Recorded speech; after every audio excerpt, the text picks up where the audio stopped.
பௌர்ணமி நிலாவும் மேலே வந்துருச்சு.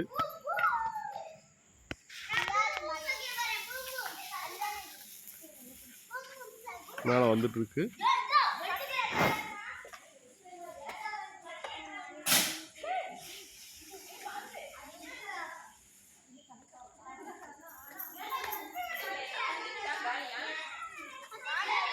இன்னைக்கு நவம்பர் 4 செவ்வாய்க்கிழமை. இன்னைக்கு உண்மையான தேதி கார்த்திகை 13, கார்த்திகை பௌர்ணமி. இன்னைக்கு இதுதான் வந்துட்டு தீபம் வந்துட்டு நின்று எரிஞ்சு காற்று திரும்புகிற அந்த காலத்தை நம்மளுக்கு காட்டி கொடுக்கும்.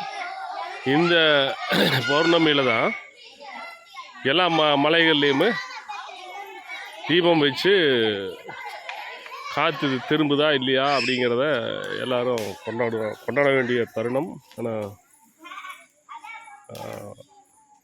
நம்மளோட திருத்தப்படாத நாட்காட்டியை நம்பி நாம் அடுத்த மாதம்தான் கார்த்திகை தீபமாக கொண்டாடுவோம். ஆனால் அப்போ மழையோ நல்ல காற்று திரும்பி இருக்கும். இப்போது நல்லா காற்று திரும்பி வடகிழக்கு பருவக்காற்று மழை பெய்ய ஆரம்பிச்சிடும். அந்த சமயத்தில் நாம் அந்த தீபத்தை ஏற்றி தவறான அந்த காலத்தில் பண்டிகை கொண்டாடிட்டு இருக்கோம்.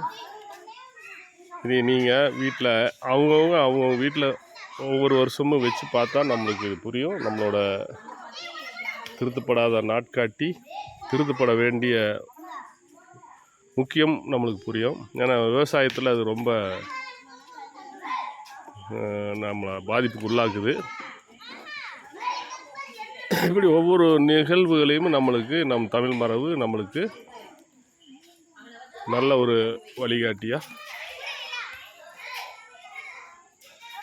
இருக்குங்கிறத நாம் தெரிஞ்சுக்கணும். அனைவருக்கும் மீண்டும் தீபாவளி முடிந்த இந்த அடுத்த பௌர்ணமியில் கார்த்திகை தீபத் திருநாள் நல்வாழ்த்துக்கள். நன்றி.